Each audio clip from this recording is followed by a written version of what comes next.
All right, this is a Fox News alert. President Trump's attorney, Rudy Giuliani, weighing in on Buzzfeed's fake report on Twitter, writing, quote, "I commend Bob Mueller's office for correcting the Buzzfeed false story that President Trump encouraged Cohen to lie. I ask the press to take heed that their hysterical desire to destroy this president has gone too far.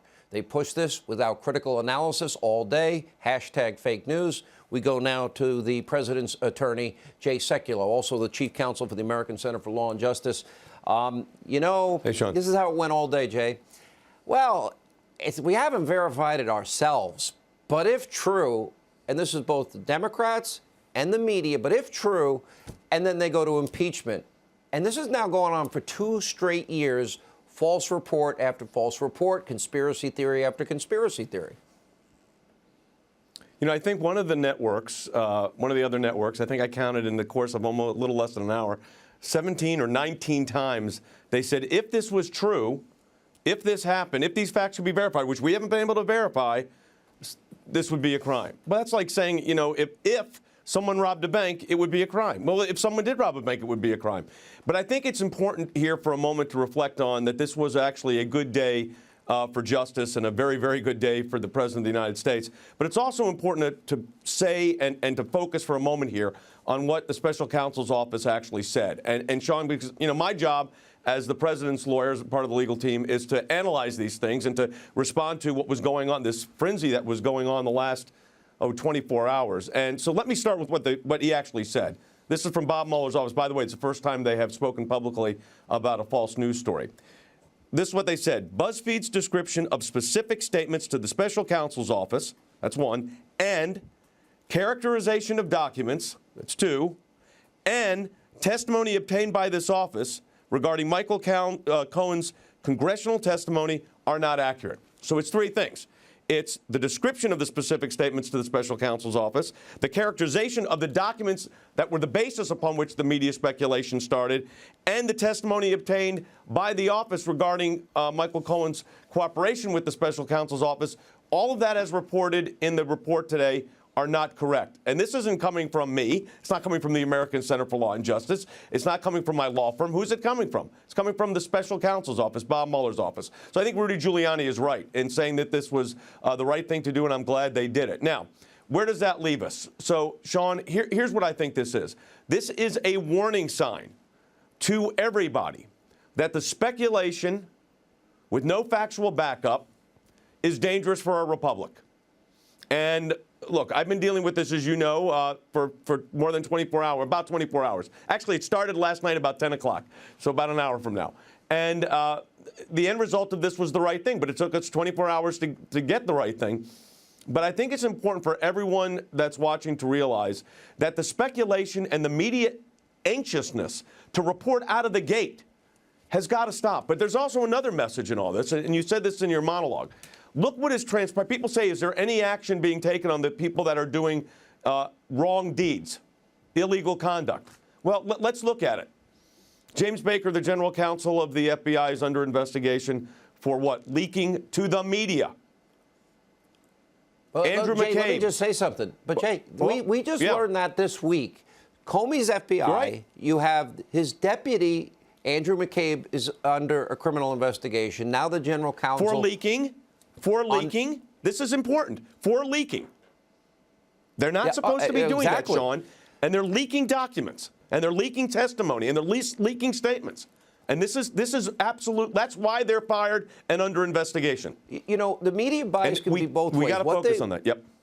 False reporting, which we have documented, and I believe the president has forever branded, rightly so, fake news as such, and for them to ever get their credibility back, I don't think it's even possible.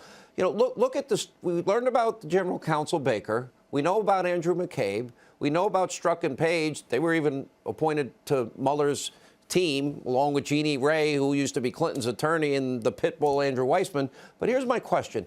Bruce Orr, we learned under oath in testimony released this week that, in fact, he warned everybody about the phony dossier. He warned that Clinton paid for it. He warned that Christopher Steele had a hatred of the president, and he warned that it wasn't verified or corroborated. But it still became the bulk of information. Is that for FISA warrants? Yeah, I've always asked the question of what happens to the evidence that was gathered during the course of the proceedings, the investigation, that were outside legal parameters, not appropriate, not legal, because it's called the fruit of the poisonous tree. But let me tell you something else about the Bruce Ohr testimony. Bruce Ohr did say that he told the higher-ups at the FBI, my gosh, he was the number 4, that, in fact, that the dossier was biased, that it was paid for by political operatives. But his wife worked for the political operative company that put the dossier together. And there's also, simultaneous with his mea culpa from Bruce Ohr, is what?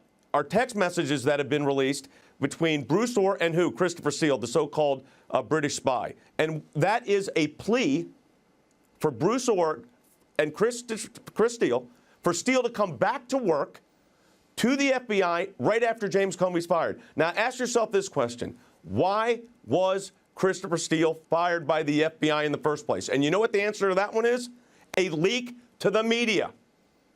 So this is, look, the illegitimacy of the inquiry from the outset has been is incredible, but it's the consistency of getting information out here. So again, while I'm glad that the office of the Special Counsel's office today issued this very clear 3-part statement, and that's how you have to analyze it, and some of these networks trying to parse it, it's almost funny watching it. But here's what I think is important. What's the consistent theme through this? Illegal, inappropriate leaks. And who started leaking as well? James Comey. He said he gave his notes of a conversation he had with the President of the United States to a friend of his to leak to the press so he would get the appointment of a special counsel, which lo and behold happens. So let me tell you something. That's what I want everybody focusing on tonight. It's this consistent pattern of leaking. And that's going on at the highest. It's not the individual FBI agents. In mass, they do a great job. But the Strzok and Page thing, someone explain this one to me. There are emails that are missing, or text messages, from the time that they were at the special counsel's office, and the resource officer at the special counsel's office says, well, we didn't really check the material, and one phone was left, and the other phone was recirculated, and no one checked the text messaging. So, look, again, I am glad that Bob Mueller's office issued this statement. It was called for, it was due, it was the appropriate thing to do.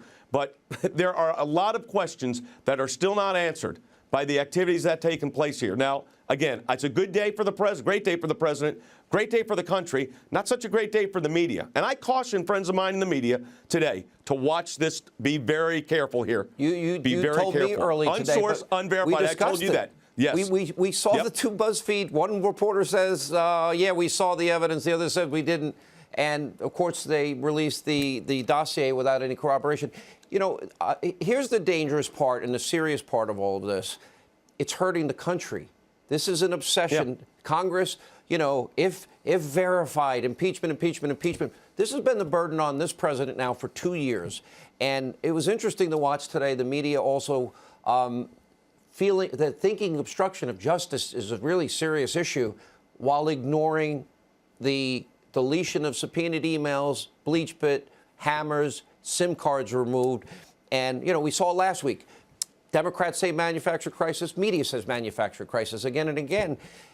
It's almost as if they want this to happen so bad they cannot get over this obsession, which really is hate and really hurts the country.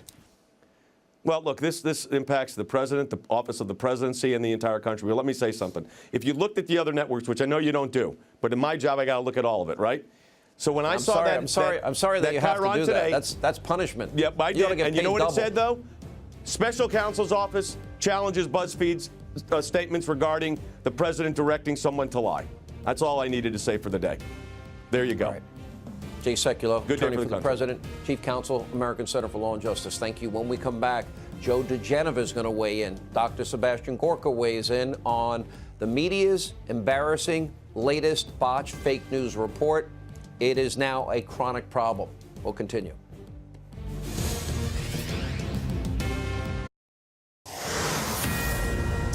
All right, just moments ago, the Office of Special Counsel issued a statement refuting the claims made in Buzzfeed's so-called bombshell report on the president. It has been breaking news all day, all over the media. They ran with it. If true, this is going to happen. Impeachment. This is happening almost every day or week now for 2 years. The first time, though, Mueller's office has publicly pushed back on a phony fake news published article, but it's just the latest in a long series of botched fake stories published by the hate Trump media. It's hurting the country. Joining us with more, national security strategist Dr. Sebastian Gorka, and on the phone, former U.S. Attorney Joe DiGenova. Joe, I'll start with you tonight. With your legal background, you have been very forceful in pointing out there is evidence and another narrative about the deep state. You use the term corrupt cops, crooked cops. They've ignored all of that. They've run with every false story. Your reaction to this, just the latest example? Well, I was very proud that the president borrowed my phrase, dirty cop, the other day, and he honored me. But what you saw happen today with Bob Mueller issuing his statement is very simple. It's called the Barr effect, the Bill Barr effect. Because Bill Barr will be the Attorney General in a matter of days, Mueller was forced to issue this statement for this very simple reason. As soon as Bill Barr is sworn in, he will have a meeting with Mr. Mueller. He will get a full briefing on the status of all the investigations. And the first question Bill Barr was going to ask, was that story true that Buzzfeed published? And Mr. Mueller would say, no, it wasn't, Mr. Attorney General. And Bill Barr would have said, why didn't you refute it? And Mueller would have said, well, Mr. Attorney General, we don't do that. And Mr. Barr would have said, well, Mr. Mueller, you're fired. You really believe? I know there are people that I know. I don't know Bill Barr. I don't know William Barr. I know what he wrote about the investigation earlier, but I also know that apparently his family and the Mueller family are friendly together, which is fine. But there are people like yourself that are showing such confidence in him. Why? Because I've known Bill Barr for 30 years. He actually asked that I be appointed the independent counsel in the Clinton passport file search during the Daddy Bush administration, and I was appointed an independent counsel. Bill Barr is a man of great legal and ethical stature. I can assure you that the scenario that I just painted for you is exactly what would have happened, and it is exactly why Mueller issued his statement tonight. He knows that Bill Barr would be furious if he knew that Mueller knew a false story was out there and it was left unrefuted. You are now seeing what it means when a real attorney general shows up in town. This is the new sheriff. Wow. What a powerful statement, Sebastian Gorka.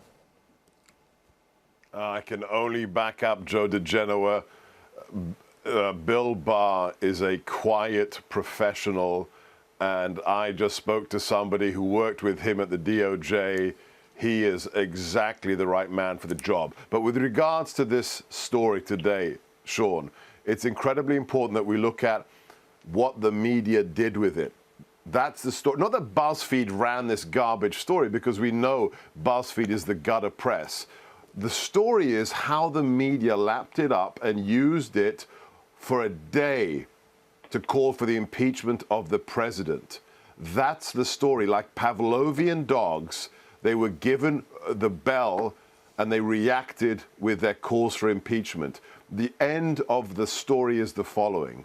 Today at 7:30, the President of the United States was utterly vindicated. This is fake news. This is the state of the media. They are not independent. We don't have a free media, Sean. We have private sector propaganda, and today the president was vindicated.